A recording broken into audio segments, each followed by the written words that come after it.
it's an infection. Once you get sulfur in your blood, it's there for life. If I could do this for a living, if I could make enough money out of it, I'd quit my regular job in a heartbeat. And I can't think of anything better to do than do pyrotechnics. I think this is just fantastic.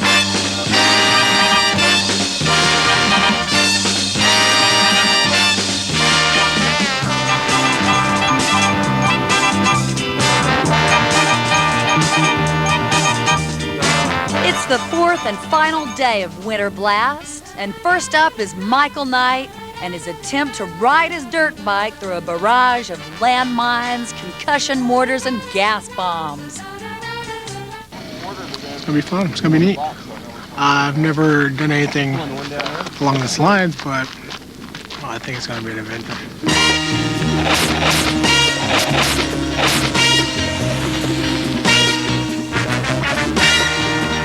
First one here will be a concussion mortar with a lot of magnesium in it, so that way we can see a lot of smoke, hear a lot of sound to it.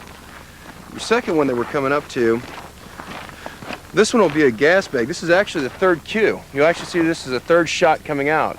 So this will have a charge of black powder and a little bit of gasoline, give you a nice little puff of smoke and some flame. They're little mortars. They're like steel mortars, and they fill them up with flash powder. And they shoot it off an electric match, usually remote control, and it goes, and it's just like, bam, just concussion. Just a loud bang. It's a perlite. It's a material that we can lift out. It's very light, so it lifts with a smaller charge. It also helps us if it does hit anything. It's very lightly, it's not a dense material, so you won't get hurt with it. So if we have to have somebody that gets hit by a blast, we can use that. We use cork a lot for flying debris because we can make a flame. And if it does hit, like it appears to be like rocks, but it's cork, so it's light. It doesn't have any density to it.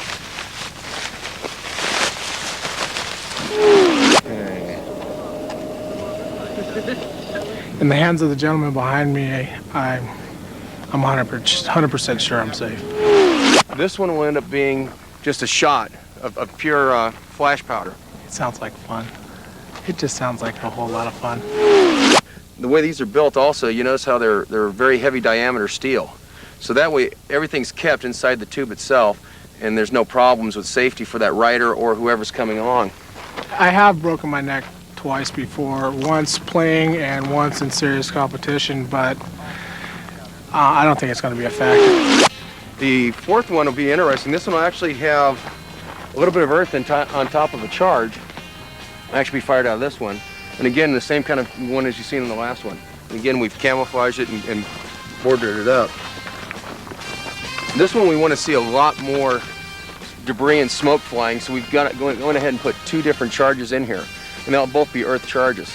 So we shouldn't have a problem with having a lot. We're also forcing it right into the wind. So it should make a nice cloud of debris flying around. So basically, I'm trusting with my life.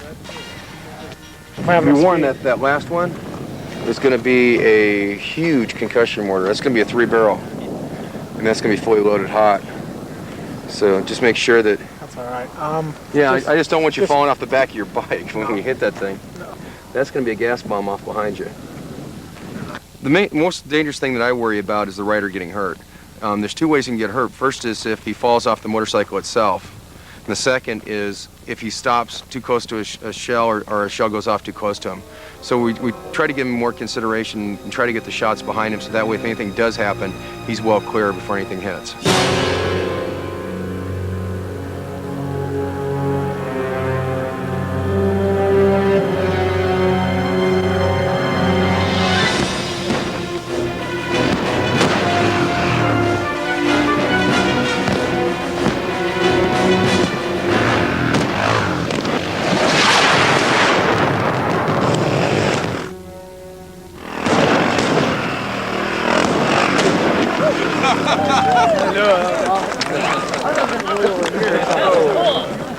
I've never been in a war, but I guess this is about as close as it's going to get.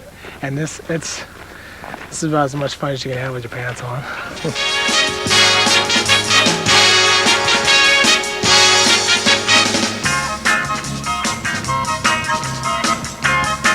It's pretty hot.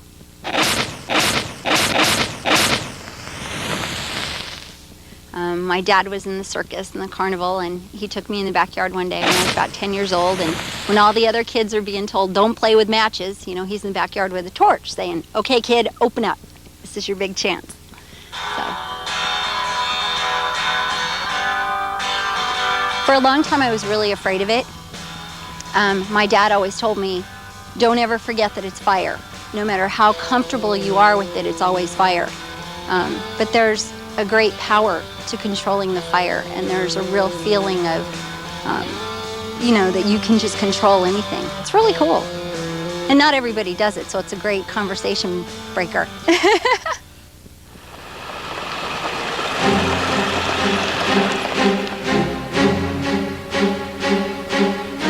As night falls on Winter Blast for the last time, the Pyros head off to the desert for a final blast.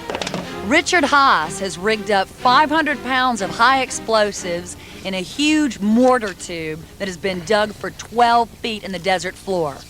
He promises a blast to wake up the neighbors in California. Feel the noise. But a device like this, if it misfires, you really don't want to go around it to find out what went wrong.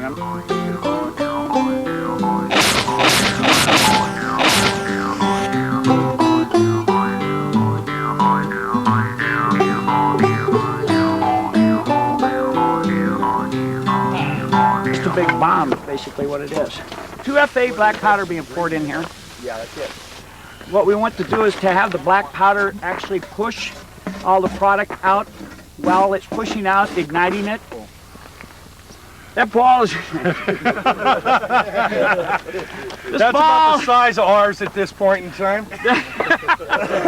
Ball is a very large comet, for the lack of better terms. We have had accidents. Mainly they've been very small and been very focused on usually the actual shooters of the fireworks have been the ones who've had accidents and misfires. But this is very serious. Yes, it is. This is something that people talk about for the rest of the year and how much bigger we can make it next year. And we're going to ask that because this device is something that kind of goes into the realm of the unknown here, I mean, we can guess. So we're going to ask everybody to stand way back behind me. Way back. Potassium perchlorate is what we're referring to here. If these were chlorates, that'd be really puckered up. Make sure we get a good... Oh, yeah. Sorry. Okay. I'd like to be able to see what's down there before we... holy... This is going to be serious. This is going to be nasty. And please, when we ask people to step back, do it.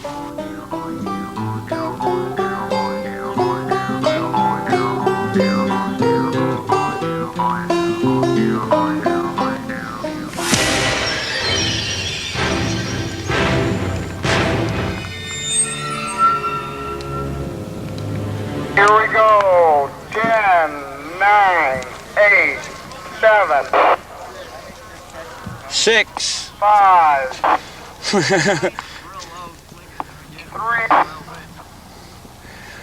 1.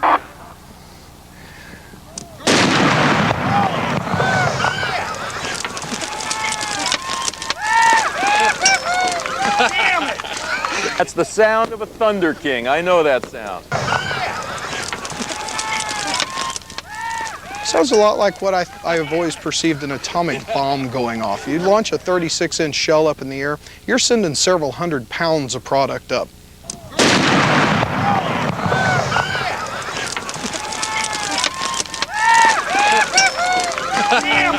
Buddy, everybody's safe. Yeah. Hey! It didn't come out like we thought, but it made one. I bet they heard it in Lake Havasu. I bet they heard it in Laughlin.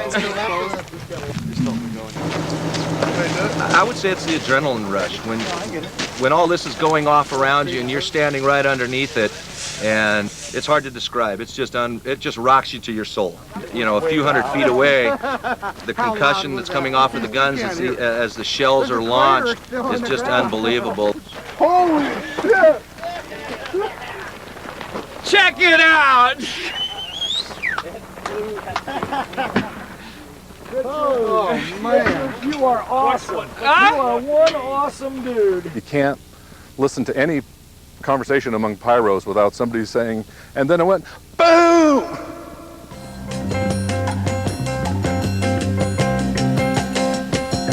After 3 days and nights of bombs, flames, and blasts that have rocked the canyons out here in the Arizona desert, the finale to the event will be a huge firework display using some of the largest shells ever launched.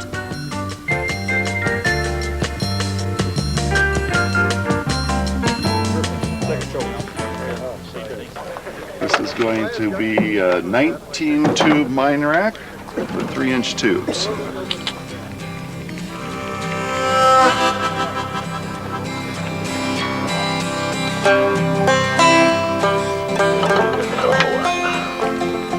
Whether the pressure can be high enough or not. Here it is.